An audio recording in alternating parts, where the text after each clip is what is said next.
സത്യം പറഞ്ഞാൽ നമ്മളെ ഫാമിലിയോടൊപ്പം വന്നതാണ്. അപ്പോൾ ഞാൻ കുറച്ച് സമയം ഞാൻ എന്ത് ചെയ്തു, ഒന്ന് ഫ്രീ ആക്കിയിട്ട് ഇവിടുന്ന് ഇങ്ങനെ ഇങ്ങനെ ഒറ്റയ്ക്ക് ഇങ്ങനെ നടന്നു വരിക. അപ്പോഴാണ് എനിക്ക് വിചാരിച്ചത്, ഈ സോളോ ബ്ലോഗിങ്, നമ്മൾ തന്നെ ഒറ്റയ്ക്ക് ഇങ്ങനെ ബ്ലോഗ് ചെയ്യുന്നതുകൊണ്ടുള്ള ഒരു കാര്യം. അപ്പോൾ എനിക്ക് വേണമെങ്കിൽ ക്യാമറ പിടിച്ചു തരാനൊക്കെ ആളില്ലാഞ്ഞിട്ടൊന്നുമില്ല, അവരാരെങ്കിലും വരും. പക്ഷെ ആ ക്യാമറ പിടിച്ച് വരുമ്പോൾ ആദ്യമൊക്കെ ഒരു ആവേശം ഉണ്ടാകുമെങ്കിലും പിന്നെ അതൊരു മുഷിപ്പായിരിക്കും. അപ്പോൾ ഞാൻ വിചാരിച്ചത് ഇവിടെ നിന്ന് നല്ല രസമുള്ളൊരു സ്ഥലം കണ്ടപ്പോൾ ഇതിനെക്കുറിച്ചൊന്ന് ബ്ലോഗ് ചെയ്യാമെന്ന് വിചാരിച്ച് ഇതിലെ വന്നതാണ് കേട്ടോ. അപ്പോൾ നല്ല രസമുള്ള വയലുകളൊക്കെ കണ്ടില്ലേ, വയലുകളിൽ കുറേ കർഷകർ, അതിനെക്കുറിച്ച് ബ്ലോഗ് ഉണ്ടാക്കിയിട്ടുണ്ട്, അതിൽ കാണാം. ഈ സോളോ ബ്ലോഗ് ചെയ്യുന്നതിനുള്ളൊരു മെച്ചം എന്താണെന്നറിയാം, നമുക്ക് മറ്റൊരാളുമായിട്ട് ഡിപ്പെൻഡ് ചെയ്യാതെ നമുക്കൊരു കാര്യം ചെയ്യാമെന്നുള്ളതും നമുക്ക് എപ്പോഴാണോ ചെയ്യേണ്ടത് ആ സമയത്ത് ചെയ്യാമെന്നുള്ളത് അതിൻ്റെ ഏറ്റവും വലിയൊരു ഗുണം തന്നെ. ഇപ്പോൾ ഞാൻ ഉദാഹരണത്തിന് തന്നെ ഞാൻ ഒരുപാട് കണ്ടൻസ് നമ്മൾ ക്രിയേറ്റ് ചെയ്തു. ഇപ്പം നടക്കുമ്പോഴും ക്രിയേറ്റ്, മറ്റൊരാളെ സഹായം ഇല്ലാതെ അത് ചെയ്തത്. കാരണം അത് നമ്മൾ ഇങ്ങനെ ചെയ്യാൻ പറ്റുന്നുണ്ട്. പിന്നെ ഇതിന് വേണ്ടിയിട്ടുള്ള മാക്സിമം എക്യുപ്മെൻറ്റ്സ് ഒക്കെ മാക്സിമം നമ്മൾ കുറക്കുന്നതാണ് എപ്പോഴും നല്ലത്. ഒരുപാട് എക്യുപ്മെൻറ്റ്സ് ഒക്കെ ഉപയോഗിക്കാതെ അത്യാവശ്യത്തിന് വേണ്ട എക്യുപ്മെൻറ്റ്സ് മാത്രം ഉപയോഗിക്കുക.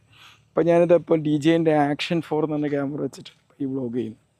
അപ്പോൾ ഇത് ഹാൻഡിയാണ്.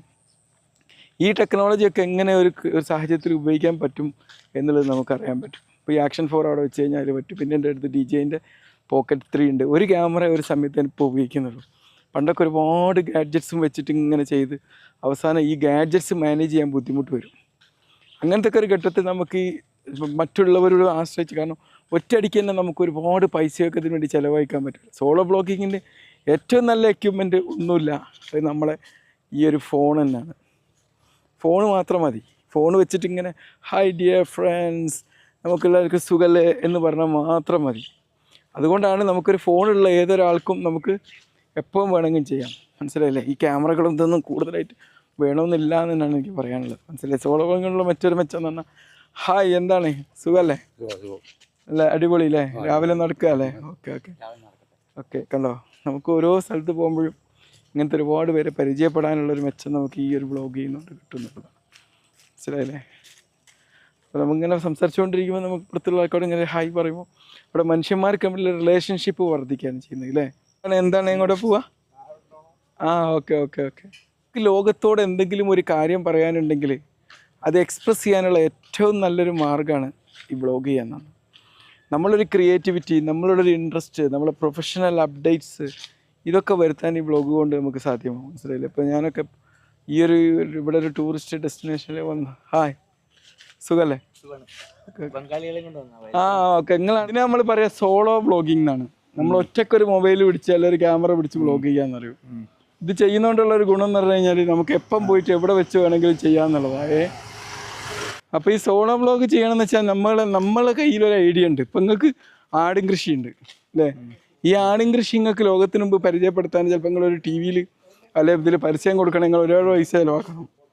അതേസമയം നിങ്ങൾക്ക് ഈ സോളോ ബ്ലോഗർ ആണെങ്കിൽ നിങ്ങൾക്ക് എന്ത് ചെയ്യാം, നിങ്ങൾക്ക് തന്നെ ഒരു വീഡിയോ ഉണ്ടാക്കിയിട്ട് അങ്ങ് അപ്ലോഡ് ചെയ്യാം അല്ലേ? അതാണ് അതിൻ്റെ ഒരു ഗുണം എന്ന് പറഞ്ഞാൽ അല്ലേ? ഇപ്പം നമ്മൾ പോകുന്ന സ്ഥലത്തൊക്കെ ഉള്ള കാര്യങ്ങൾ നമുക്കിങ്ങനെ ഓർത്ത് വെക്കാനുള്ള വലിയൊരു സുവനീറാണത്. അപ്പം ഞാൻ തന്നെ ഒരുപാട് ബ്ലോഗുകൾ ഞാൻ ചെയ്തിട്ടുണ്ട്. നിങ്ങളിപ്പോൾ എടുത്ത് നോക്കി അത് കാണുമ്പോൾ ഒരു സന്തോഷമായിരിക്കും. കാരണം നമ്മളൊരു ഫോട്ടോ എടുത്താൽ അതിൽ ഫോട്ടോ മാത്രമേ ഉണ്ടാവൂ, ഒരു വീഡിയോ എടുത്താൽ അതിൽ വീഡിയോ മാത്രമേ ഉണ്ടാവും. ഈ ബ്ലോഗ് ചെയ്യുമ്പോൾ അതിൽ സംസാരവും ഉണ്ടാവും. ഇപ്പം നോക്കി നമ്മൾ എത്ര മനുഷ്യന്മാരുമായിട്ട് ഇവിടുന്ന് ബന്ധപ്പെടാൻ പറ്റി, എത്രയോ മനുഷ്യന്മാരുമായിട്ട്. ഒരു സൗദാ ഇവിടെ വന്ന് നോക്കിയപ്പം വളരെ സൗന്ദര്യമുള്ള മറ്റൊരു സ്ഥലത്താണ് ഇപ്പോൾ എത്തിപ്പെട്ടതില്ലേ? അതുകൊണ്ട് തണുപ്പും ഉണ്ട് അല്ലേ? കൂടിന്റെ അടച്ചൊരു കുഞ്ഞുണ്ട്, കുഞ്ഞിക്ക് ചീറ്റ കൊടുക്കാന്. അയ്യോ കാക്കേ പറ്റിച്ച്.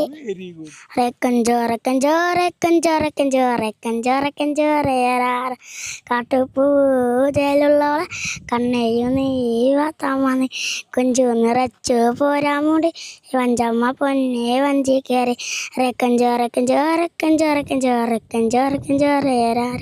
കാട്ടുപൂ. പിന്നെ ഇബ്രാഹിം, നമ്മൾ ഈ സോളോ ബ്ലോഗ് ചെയ്യുമ്പം നമ്മൾ ഈ സോളോ ബ്ലോഗ് ചെയ്യുമ്പോൾ എന്താണെന്ന് വെച്ചാൽ ഫോണിൽ ഷൂട്ട് ചെയ്യുക, എഡിറ്റ് ചെയ്യാൻ VN എന്ന് പറഞ്ഞ സാധനം ഉണ്ട്, അത് വെച്ച് ചെയ്യാം. ഇനി എഡിറ്റൊന്നും നിങ്ങൾ ആദ്യം എഡിറ്റൊന്നും ചെയ്തില്ലെങ്കിലും കുഴപ്പമൊന്നുമില്ല. പിന്നെ പെർഫെക്റ്റ് ആവാൻ വേണ്ടി കാത്തിക്കണ്ട. അത് കട്ട് ചെയ്ത് വരുത്ത് നമ്മൾ ഇന്നലെ റീൽസ് ഒക്കെ ഉണ്ടാക്കിയ കുറേ സമയം എടുക്കല്ലോ, അതിനൊന്നും കാര്യമല്ല. നമ്മളിപ്പോൾ നിങ്ങളും ഞാനും തമ്മിൽ സംസാരിക്കാന്നങ്ങ് വിചാരിച്ചാൽ മതി, അപ്പം പിന്നെ വലിയ പ്രശ്നമൊന്നും വരില്ല. അങ്ങനെ പിന്നെ VN എന്നൊക്കെ പറഞ്ഞിട്ട് ഒരുപാട് ഫ്രീ ആയിട്ടുള്ള എഡിറ്റിംഗ് സംഭവങ്ങളുണ്ട്. അത് വെച്ചൊക്കെ നമുക്ക് ചെയ്യാവുന്നതാണ്. സോളോ വ്ളോഗ് ചെയ്യുമ്പോൾ നിങ്ങൾ കണ്ടില്ലേ, ഞാനൊരു കാര്യത്തെക്കുറിച്ച് അറിയണം എന്ന് വെച്ചാൽ അപ്പം അതിനെക്കുറിച്ച് അങ്ങോട്ട് പഠിക്കുകയാണ്. അപ്പം തന്നെ ആ കാര്യത്തെക്കുറിച്ച് പഠിച്ച് അവിടെ നിന്ന് ചെയ്യുക. പിന്നെ ഇതുപോലെ ഒരു സാഹചര്യം ഉണ്ടാവില്ല. ഇപ്പം ഞാൻ ഇന്നിപ്പോൾ ചെയ്യണമെന്ന് വിചാരിച്ച കാര്യം ഇന്ന് ഇവിടുന്ന് ചെയ്യണമെന്ന് വിചാരിച്ച കാര്യം നാളേക്ക് മാറ്റി വെച്ചാൽ ഈ സാഹചര്യം ഇനി നമ്മുടെ ജീവിതത്തിൽ ഉണ്ടായിക്കൊള്ളണമെന്നില്ലല്ലോ.